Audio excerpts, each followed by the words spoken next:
much I can say to express all the gratitude and things for such a long time. So, and this is not particularly entertaining, but it's a little bit historical.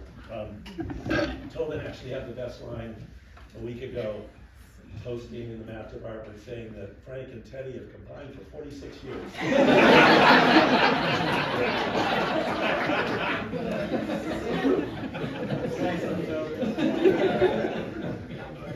There have been lots of wonderful things said about me this year, and I do appreciate it.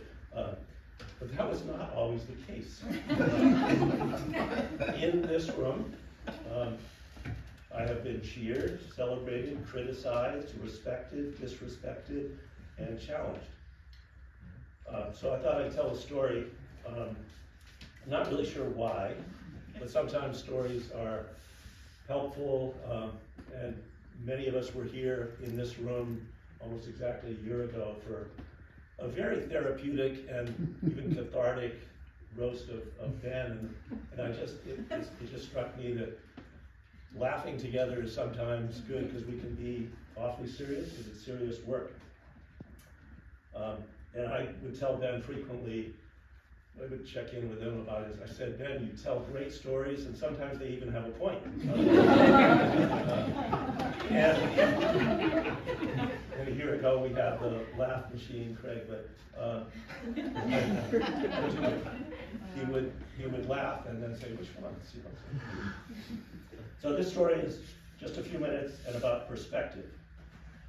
I get the question, how has the school changed? And it really begs the question, how has the world changed since 1979 or 1980, fall of 79. Paul graduated from Cate. Paul's dad was part of the team that hired me, a very informal process. It's another story. I'll tell that story. Disco was still popular. We, in fact, had a disco ball for years in the Raymond Commons. Saturday Night Fever was still around. But one thing that has not changed is this room. Faculty meetings right in here, the JL, the Johnson Library, and if you've had time, it's not that the presentations aren't always thrilling, but maybe you've read some of the things around here. This library is given by the Board of Trustees.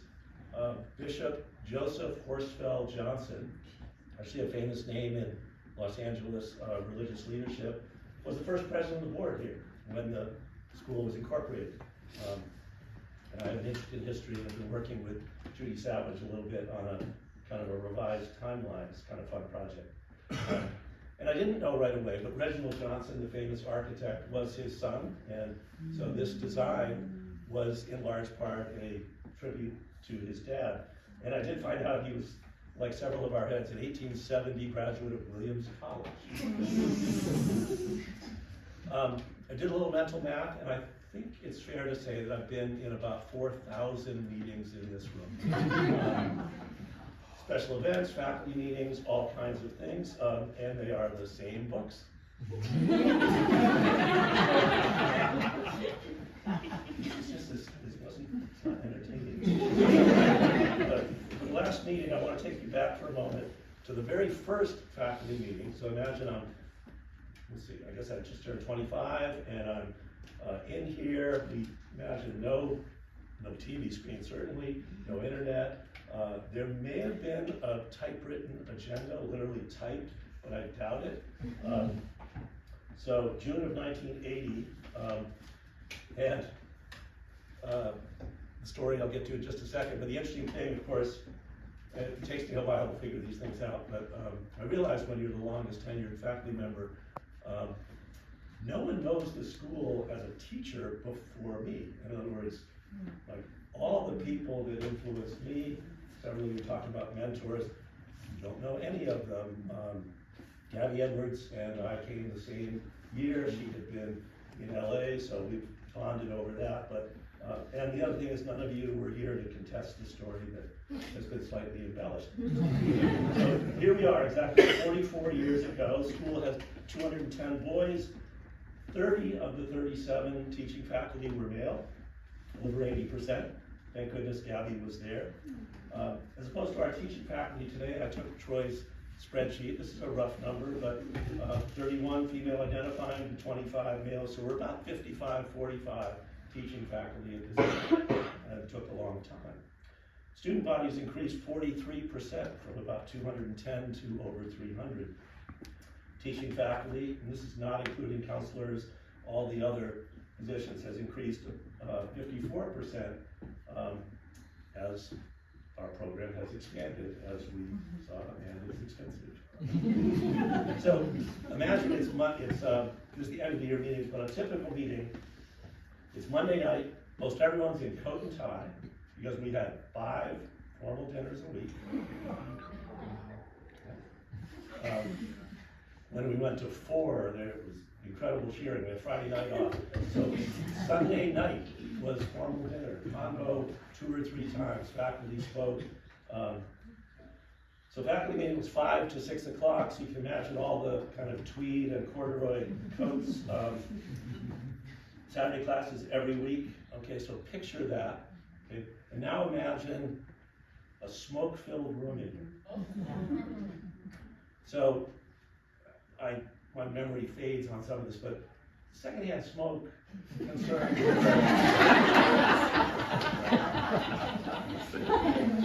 Secondhand smoke concerns were not really. I mean, I remember people talking about, we want to ban smoking. There's no way that would ever happen. So the smokers' rights were big.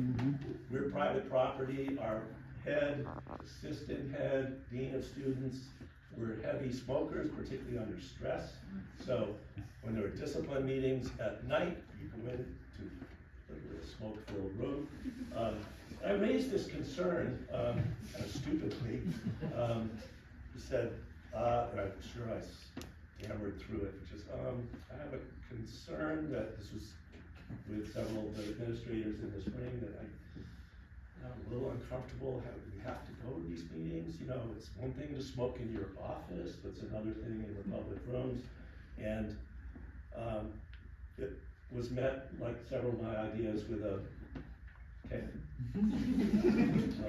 We'll see. So nothing happened until the June faculty meetings, and this is, to the best of my knowledge, a true story. So we're in here, June meetings, and the headmaster, Scott McLeod, is there. We're going all kinds of things. It's a very business, like a top-down, I would say not interactive. And number 1, agenda, students on disciplinary issues, something else. Number 2, number 3. They said agenda number 4, smoking. Frank?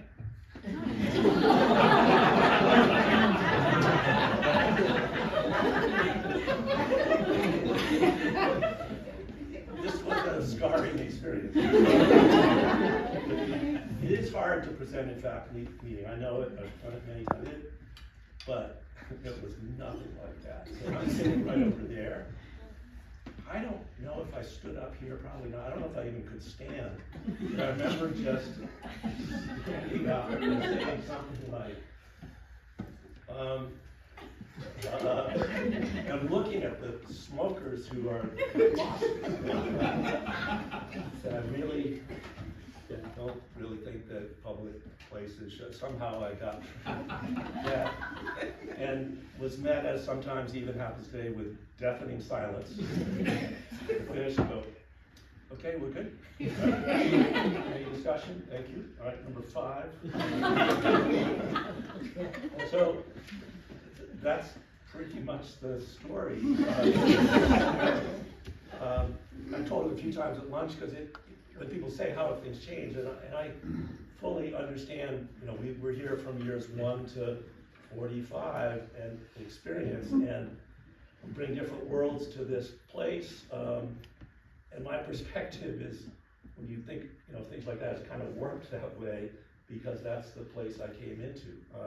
It's a much kinder, gentler place in a lot of ways, and it was kind of interesting. It took a year or 2, but the concession, I think the next year, and this is fuzzy, Jeff, I don't know if you remember in '83, I think by then we said, okay, like a memo went out, one of those half sheet things that was stuffed in the mailbox. It's like, due to concerns raised by the faculty. Talk about a target.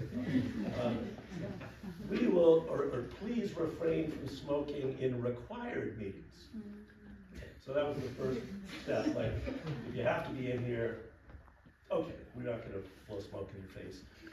But it took a while, because if you got called into an office, which I occasionally did, an administrative office, it was okay to have a smoke-filled private office, and that took a little while.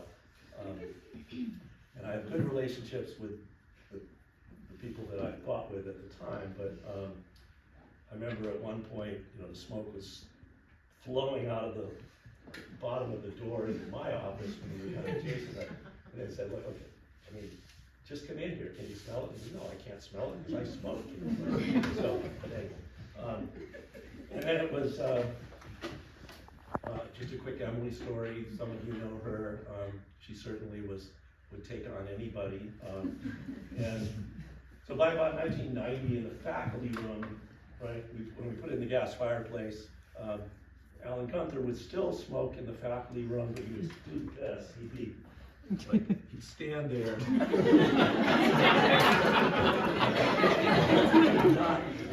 not smoking here. It's like the Dunkin' Donuts. To wrap up, because I'm well aware, a minute over. Alan would do that until, and he would come into the faculty room and scream at him and say, Alan, you're smoking in the faculty room, get out of here. So it got to the point where he knew when her lunch was. So you see this distinguished guy in his coat and tie just running up. So there's not any particular point other than that story, but it can be hard to present to faculty. I hope we can continue to be supportive while speaking our minds. And I'll just finish with my hope for the future, that when I started in the schoolhouse, Shannon tried to distill the handbook. It was really the phrase my mother would use. I would distill down this, rather than going through the handbook, as I used to do, I just said, and I'll say it to you, just take care of each other, take care of the place, and take care of yourselves. So, thank you.